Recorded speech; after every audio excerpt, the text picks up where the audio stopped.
그리스도인은 훈련으로 되는 것이 아닙니다.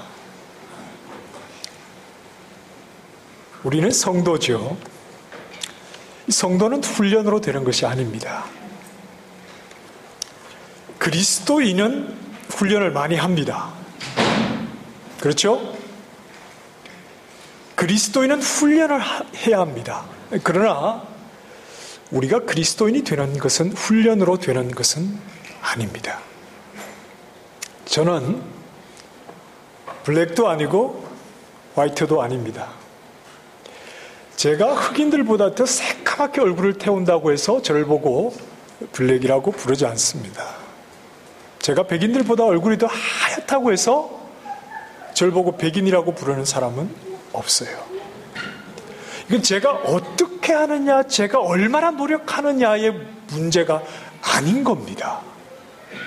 이미 이렇게 태어났기 때문에 바꾸고 싶은 생각도 없습니다만, 제가 어떻게 노력을 하느냐에 따라 제가 블랙이 되거나 화이트가 되거나 그렇지 않다. 이건 저의 노력과는 관계가 없는 그런 일이지요. 아무리 노력해도 미칠 수 없는 겁니다. 자, 우리는 그리스도인이죠. 그리스도인은 사람의 노력으로 되는 것이 아니라는 것을 알아야 합니다. 그럼 그리스도인을 어떻게 정의할 수 있을까요? 누가 그리스도인입니까? 사람의 노력으로 되지 않는 것이 그리스도인인데, 그럼 그리스도인이 뭐냐? 그리스도인은 하나님 앞에 설 수 있는 자가 그리스도인입니다. 거룩하신 하나님 앞에 당당하게 설 수 있는 자가 그리스도인입니다. 성경을 보면 하나님과 함께 했던 사람들의 말들이 있습니다. 하나님 앞에 하나님을 보았던, 또는 하나님의 임재 앞에 있었던 사람들이 하나님을 어떻게 느꼈는가 하는 내용들이 있는데요. 한결같은 두려움이었습니다. 우리가 잘 아는 대로 이사야 선지자가 하나님으로부터 소명을 받을 때 높이 들린 보좌에 계신 주님을 그가 보면서 이렇게 고백을 합니다. 화로다 나여 망하게 되었도다. 높이 들린 보좌에 앉으신 하나님을 바라볼 때 화로다 나여 망하게 되었도다. 자기 자신을 향해서 화를 선언하게 되는 겁니다. 에스겔 선지자는 여호와의 영광이 나타날 때마다 바닥에 엎드려야 했습니다.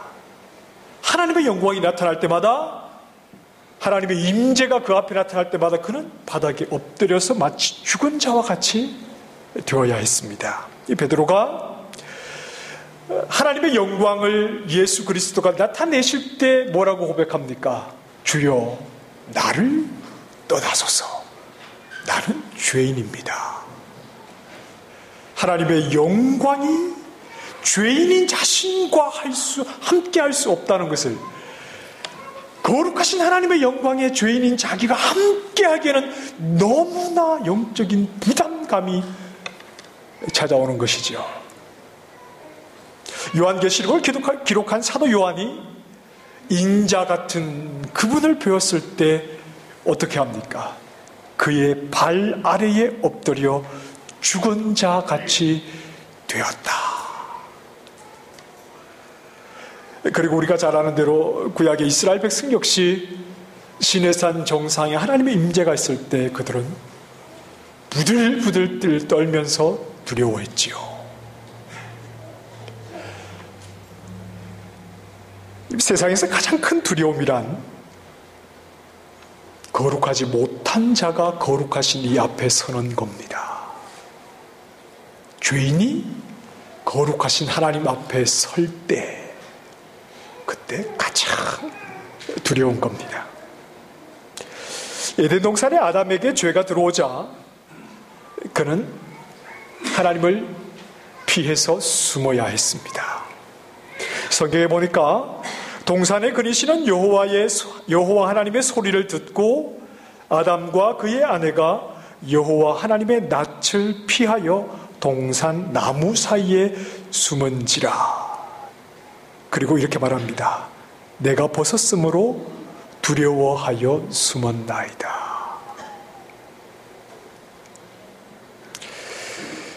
아담이 처음으로 두려움을 가지게 되었죠. 아담이 두려움을 어디에서 배웠습니까? 바가지를 긁는 하와에게서 배웠을까요? 죄에게서 배운 겁니다. 죄가 들어오지 않을 때 하나님을 향한 두려움이 없었죠. 그러나 그에게 죄가 찾아왔을 때 하나님과 함께 한다는 것이 그에게는 너무나 큰 두려움이었습니다. 그런데 그리스도인은 거룩하신 하나님 앞에 두려움이 없이 서는 자입니다. 이 말은 그리스도인은 곧 죄의 문제가 해결되었다는 말이죠. 죄가 깨끗하게 사라졌다는 말입니다. 이것을 무엇이라고 말하느냐 하면 의롭다. 의로움이다. 의로운 자만이 거룩하신 하나님 앞에 서게 되는 겁니다. 의로운 자만이 거룩하신 하나님 앞에 당당하게 설 수 있지, 죄를 가진 자는 하나님 앞에 두려움을 가지고 그 거룩하신 하나님 앞에 설 수 없습니다.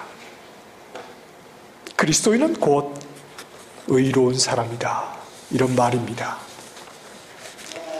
그래서 그리스도인은 훈련으로 되는 것이 아니라고 말하는 겁니다. 어떤 훈련을 하면 우리가 의롭게 될 수 있을까요? 어떤 훈련을 하면 우리 죄를 다 씻을 수 있을까요? 어떤 노력을 하면 죄에서 벗어나 거룩하신 하나님에서조차 두려움 없이 당당하게 우리를 서게 해 줄까요? 그리스도인은 노력으로 되는 게 아닙니다. 내가 아무리 애써도 그리스도인이 될 수 있는 것은 아닙니다. 훈련으로 될 수 있는 것은 아닙니다. 우리가 이런 찬송을 부르지요. 바라던 천국 올라가 하나님 앞에 배울 때 힘입어 어여시 바로 서리라. 무엇을 힘입어서요? 가물가물하십니까? 이걸 모르면 안 되잖아요. 하나님 앞에, 거룩하신 하나님 앞에 올라가 그 보좌 앞에 어여시 바로 설 수 있는 것은 무엇을 힘입기 때문입니까? 그렇습니다. 해볼까요? 바라던 천국 올라가 하나님 앞에 배울 때 구주의 의를 힘입어 어여시 바로 서리라. 아멘. 그리스도의 의로, 오직 그리스도의 의로만 옷을 입어서 어떤 흠도 없이 그 보좌 앞에 당당하게 설 수 있다고 그리스도인은 찬양을 하는 거지요. 자, 오늘 말씀에서 14절 말씀에 어린 양의 피에 그 옷을 씻어 희게 하였느니라.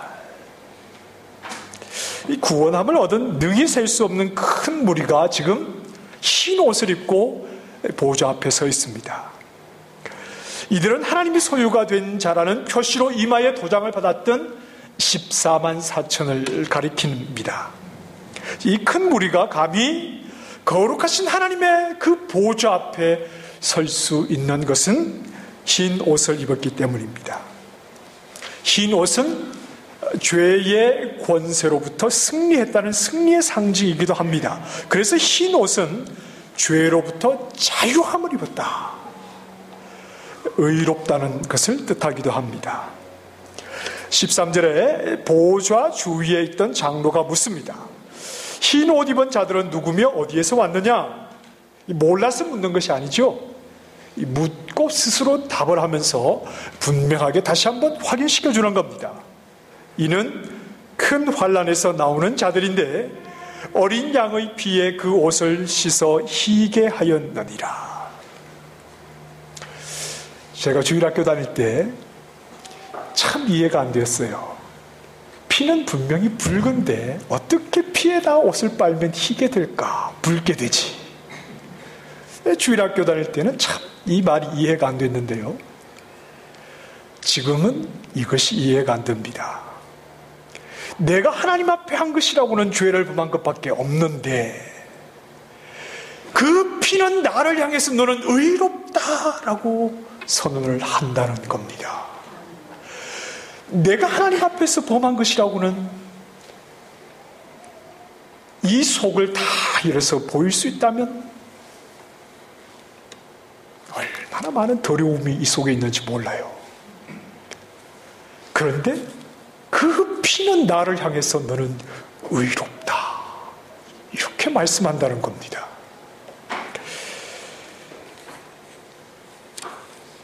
구절을 보십시오. 요한계시록 7장 9절에 보면 흰 옷을 입은 자들이 지금 어디에 서 있습니까? 거룩하신 하나님의 보좌 앞과 어린 양 앞에 서 있습니다.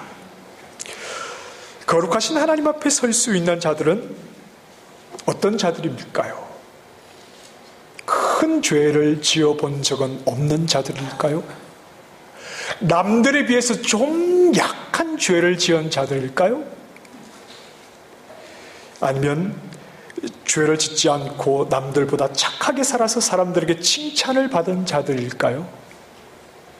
어떤 자들이기에 이들은 거룩하신 하나님의 보좌 앞에 서 있는 것일까요? 이들은 죄를 지은 자들입니다. 거룩하신 하나님의 보좌 앞에 서 있는 지금 이들은 죄를 지은 자들입니다. 때로는 남들보다 더 큰 죄를 지은 자들이기도 합니다. 그러나 피의 능력을 경험한 자들입니다. 피를 경험한 자들입니다. 죄를 짓지 않은 사람은 한 사람도 없습니다. 지금 하나님과 어린 양의 그 보좌 앞에 서 있는 사람들 가운데 죄를 짓지 않은 사람은 한 사람도 없습니다. 그럼에도 거룩하신 하나님의 보좌 앞에 설 수 있는 것은 어린 양의 피, 그 피의 능력을 경험한 죄인입니다. 그 어린 양의 피는 나의 모든 죄의 더러움을 다 씻어 의로움으로 바꾸기에 부족함이 없는 능력의 피이기 때문입니다. 누가 거룩하신 하나님 앞에 나아갈 수 있습니까? 자신의 가장 더러운 것을 가지고 예수님께 나아간 적이 있는 사람입니다. 이 땅에서 내 안에 있는 더러움을 발견하고 그 가장 더럽고 가장 지저분한 그것을 가지고 예수님께 나아가 본 적이 있는 사람입니다. 가장 더럽고 가장 지저분하고 가장 추한 것이지만 그것을 가지고 예수 그리스도께 나아갔더니 십자가의 그 피 아래로 나아갔더니 내 모든 더러움과 내 모든 죄악이 깨끗하게 용서받는 죄사함의 은혜를 십자가 피 아래에서 경험한 사람입니다. 가장 수치스러웠고 가장 더러웠고 사람들 앞에서조차 말할 수 없었던 그 더러운 죄악이 그리스도의 피에 적신 뒤에는 더 이상 나를 어둠에 묶어두지 않는다는 것을 분명히 경험한 사람들입니다. 정확하게 말해서 천국은 죄 없는 사람이 가는 곳이 아닙니다. 천국은 죄를 씻어본 사람이 가는 곳입니다. 죄를 씻은 사람이 가는 곳입니다. 내 더러운 죄를 예수 그리스도의 피에서 씻어본 경험이 있는 사람, 그 사람이 가는 곳이 천국입니다.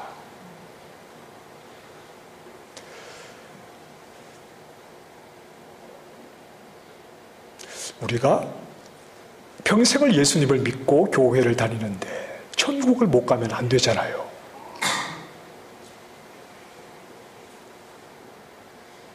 두 번의 진지함이 있어야 합니다. 인생을 건 진지함입니다. 첫 번째는 나 자신에 대한 진지함입니다. 나를 봐서는 나를 몰라요. 사람들과 비교해서는 나를 몰라요. 그러나 거룩하신 하나님 앞에서 나를 봤을 때 내가 어떠한 자인가, 나 자신에 대한 진지함을 절망으로 확인해야 합니다. 소망이 없다는 것으로 확인해야 합니다. 두 번째 진지함은 나에게 소망이 없는 줄 알아. 그 더러운 그 죄악, 내 힘으로 여기에서 벗어날 수 없는 줄 알아. 있는 모습 그대로 죄를 씻을 수 있는 유일한 방법은 예수 그리스도의 피밖에 없는 줄 알아. 그리스도 십자가 그 보혈을 의지하고 그분께 나아갔더니 그 피가 나를 향해서 선언하는 그 죄 사함의 선언을 진지하게 경험해야 합니다. 죄를 피로 씻어본 경험이 있는 사람, 이 사람이 천국에 가는 겁니다.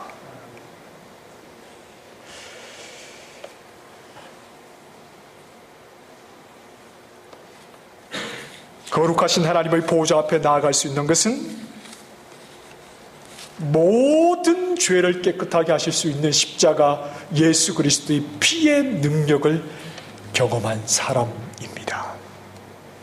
어린 양의 피의 능력이 우리를 하나님 앞으로 이끄는 것이지 내가 애쓰는 것으로 천국에 갈 수 있는 것이 아닙니다. 내가 죄인이라 하더라도 죄인이 나를 향해서 의로움을 선언하는 그 피의 능력이 우리를 하나님의 보좌 앞으로 이끄는 것이지 내가 애쓰는 것으로 천국에 갈 수 있는 것이 아닙니다. 천국은 그리스도의 피를 의지한 강도와 세리와 창녀가 가게 되는 곳이지 율법을 지키느라 평생 애를 쓰며 자기 의를 쌓았던 서기관이나 바리새인들이 가는 곳이 아니라는 것을 알아야 합니다. 오늘 본문에서는 말해야 할 것이 참 많이 있습니다. 그런데 시간상 17절로 한번 가보십시다.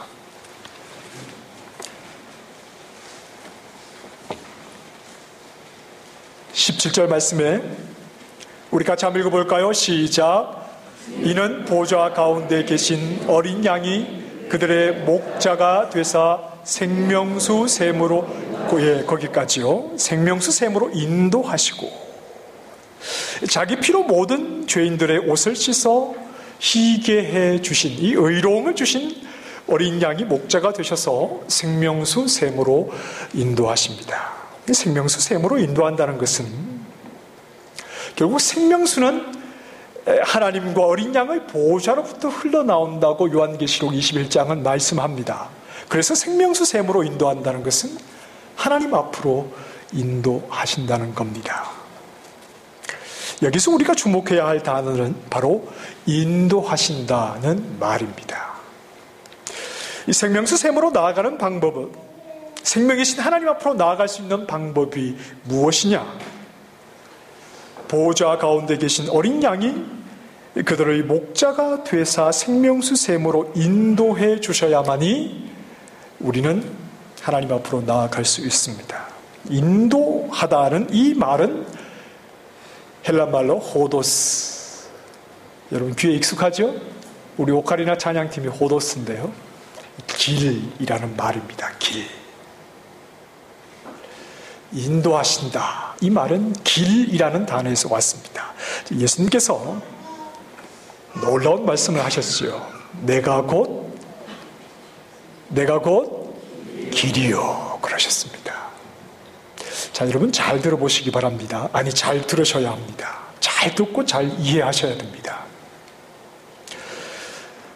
예수님께서 우리를 인도하시는데 그 인도하신다는 말은 길이라는 말에서 왔고, 예수님께서 내가 바로 그 길이다 이렇게 말씀을 하셨죠. 인도라는 말과 좀 가장 비슷한 말을 하나 찾으라면 그것은 연합이라는 말입니다. 따라서 하십시다. 연합. 연합이 뭡니까? 하나됨이죠. 이게 뭐와 가장 비슷한 단어라고요?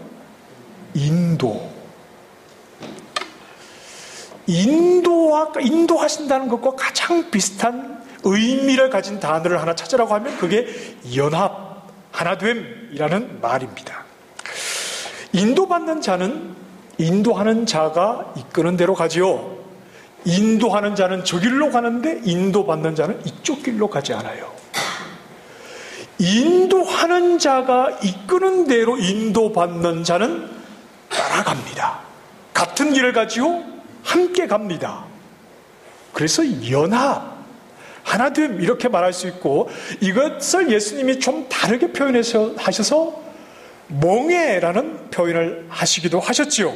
나의 멍에를 베고 내게 배우라. 이 멍에는 두 마리의 소를 연합되게 하는, 같이 움직이고 동행하게 하는 그러한 하나의 중요한 이 의미를 전달하는 그림이지요. 자, 여기서 중요합니다. 잘 들으십시오. 인도자 되신 예수님께서 내가 길이요 이렇게 말씀하셨다는 것은 예수님이 우리의 인도자이시면서 그 예수님 자신이 우리가 걸어가야 할 길이라는 말입니다. 다시요. 예수님이 인도자시면서 그 예수님 자신이 우리가 걸어가야 할 길이라는 말입니다. 예수님이 이 땅에 오셔서 하나님 나라의 복음을 전하셨죠. 그런데 예수님이 전한 하나님 나라는 어디에 있는 겁니까? 저기 어딘가에 있는 겁니까? 예수님이 자신이 이 땅에 오셔서 하나님 나라를 전하셨는데 예수님이 전하신 하나님 나라는 어디에 있었습니까? 예수님 자신이시지요. 자, 이해가 안 되시지요? 잘.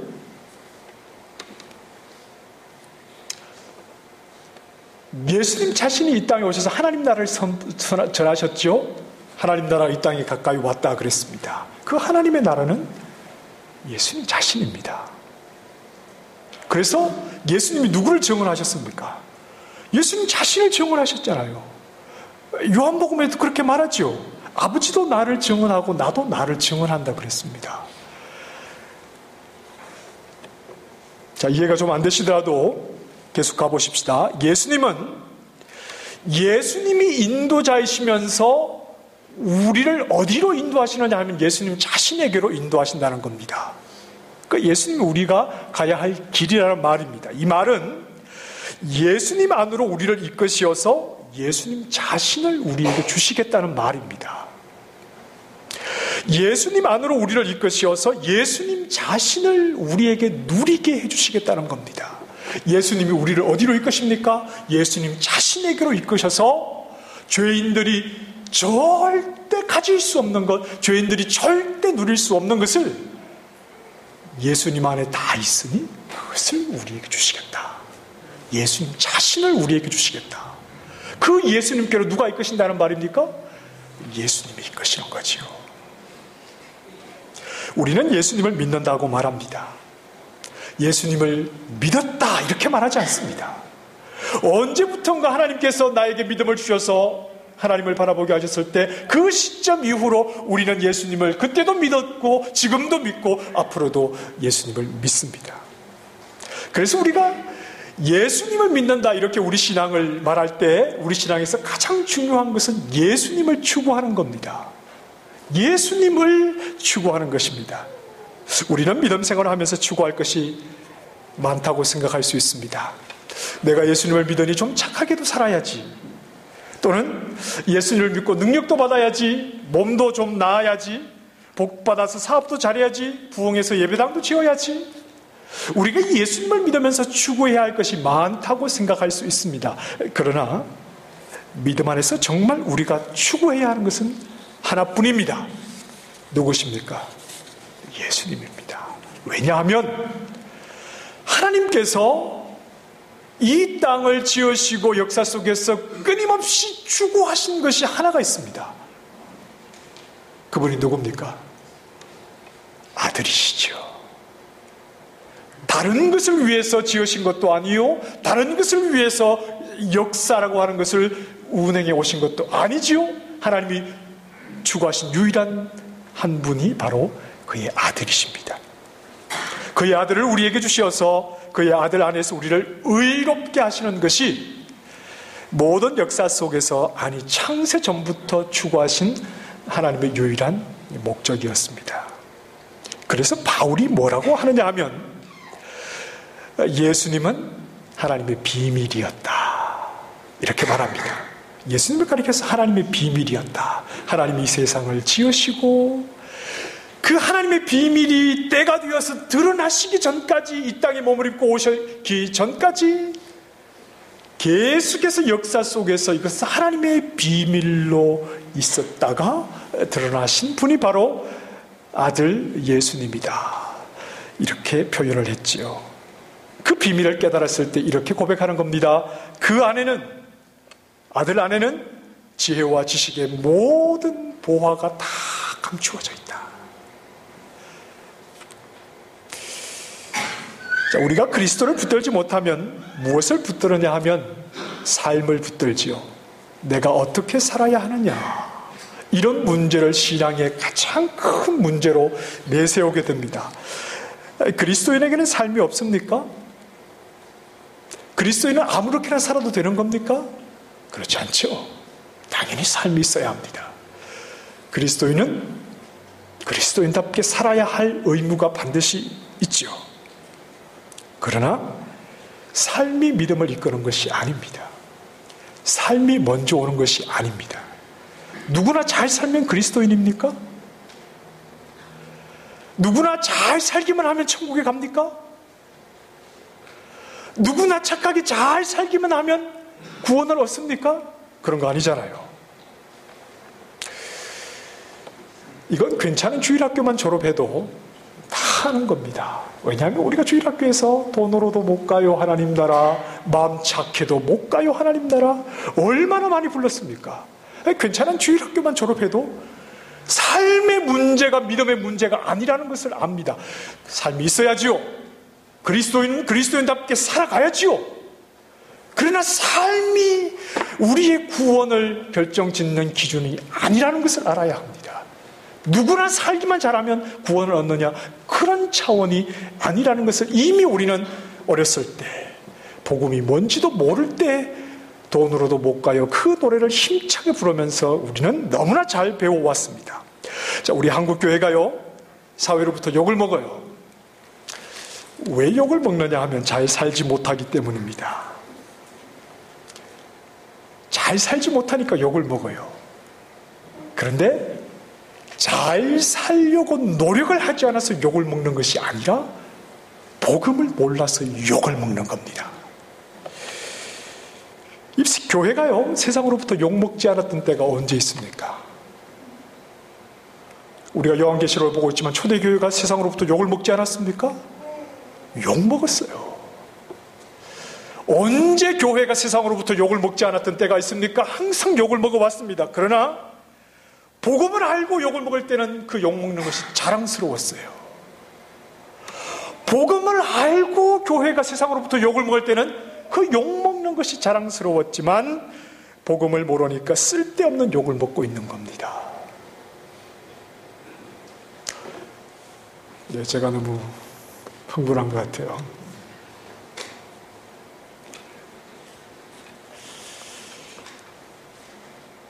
그래서 오늘날의 교회는 어떻게 하면 우리가 잘 살까? 어떻게 하면 좀 세상 사람들에게 욕먹지 않게 우리가 잘 살까? 이런 것을 많이 말하고 그런 것을 강조합니다. 교회가 복음을 말하지 않으니까 어떻게 사느냐의 문제밖에는 말할 것이 없는 겁니다. 삶에 관해서는 유교도, 불교도, 천도교도 수많은 종교들이 부지런히 강조하고 있는 그런 내용입니다. 삶에 관해서 얘기를 하자면 기독교는 다른 종교와 다를 바가 하나도 없어요. 교회 나올 필요 없는 겁니다. 그냥 집 가까운 절을 가든지 어디를 가든지 우리 선하고 착하게 잘 삽시다, 이런 말 하는데 아무 데나 가면 됩니다. 삶을 말하자면 기독교가 이 세상에 존재할 필요가 없는 겁니다. 기독교는 그런 걸 말하려고 하는 것이 아니라는 것을 알아야 합니다. 기독교가 말하는 복음은 그런 게 아닙니다. 기독교가 말하는 복음은 하나님이 하신 일입니다. 하나님 그분이 하신 일입니다. 어느 종교에서도 말하지 못하는 그런 삶의 문제를 말하려고 하는 것이 아니라, 착하게 선하게 잘 삽시다, 이걸 이야기하려고 하는 것이 아니라 하나님이 하신 일을 말하는 게 기독교의 복음입니다. 하나님이 이루신 일을 이야기하는 게 성경의 내용입니다. 하나님이 나를 위해서 그분이 대신 하신 일이 복음입니다. 그것이 교회를 교회되게 하는 교회의 뿌리요, 교회를 세상과 구별되게 하는 유일한 표가 되는 겁니다. 그게 뭐라고요? 하나님이 하신 일.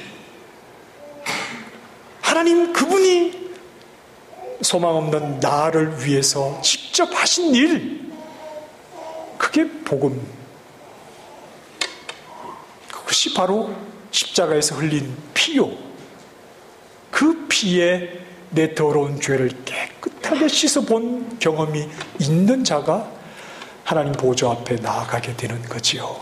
저는 도덕 폐기론을 이야기하는 게 아닙니다. 행함 없는 믿음만을 이야기하려고 하는 게 절대 아닙니다. 단지 도덕을 말하기 전에 하나님이 하신 일을 말하고 싶은 겁니다. 어떻게 살아야 되느냐, 이 행함에 대해서 성급하게 말을 꺼내기 전에 하나님께 어떤 만족도 드릴 수가 없었던 나를 하나님 앞에서 의롭다고 선언하시기 위해서 그분이 하신 일이 어떤 일이냐에 대해서 더 많이 말하고 싶을 뿐인 겁니다. 이 복음을 알면 세상이 죄 짓자고 해도 죄로 나아가지 않고, 세상이 어떻게 이끌어도 그들을 쫓아가지도 않지요. 예수 그리스도께서 나를 죄에서 건지시기 위해서 그분이 하신 그 모든 십자가 대속의 은혜를 깊이 깨닫게 되면 우리의 정도, 우리의 욕심도 다 십자가에 못 박아 버리는 삶을 살아가게 되기 때문입니다. 그리스도인은 노력으로 되는 것이 아닙니다. 잘 살아보세, 잘 살아보세.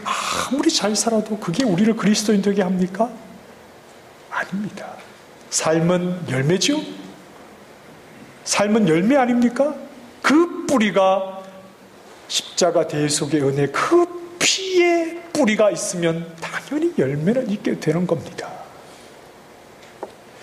오직 그리스도의 피 흘리심이 나를 그리스도인으로, 나를 의로운 자로 거룩하신 하나님의 보좌 앞으로 나아갈 수 있게 해주신다는 것을 저는 말씀드리고 싶은 겁니다. 복음이 흐려질 때 교회는 있으나 마나한 단체일 뿐입니다. 복음이 복음되는 교회이기를 원합니다. 하나님이 행하신 그 일이 얼마나 위대하고 놀라운 것인가 하는 것을 우리가 좀 더 관심 가지고 진지하게 접할 수 있기를 바랍니다. 하나님의 영광을 드러낼 수 있기를 바랍니다. 하나님이 이루신 모든 일들로 오직 하나님의 영광을 드러낼 수 있는 교회가 되기를 원합니다. 나의 가장 추하고 더러운 것, 내 힘으로 나를 변화시킬 수 없는 그것을 예수 그리스도 십자가 피에 가지고 갔더니 나의 모든 죄를 깨끗하게 씻어 의롭다라고 선언해 주시는 그 죄에 씻음의 놀라운 은혜를 경험해서 거룩하신 하나님의 보좌 앞으로 나아가 그분이 이루신 일로 그분의 영광을 드러낼 수 있는 이 시대의 진정한 교회가 바로 우리 교회가 될 수 있기를 간절하게 소망합니다. 기도하겠습니다. 죄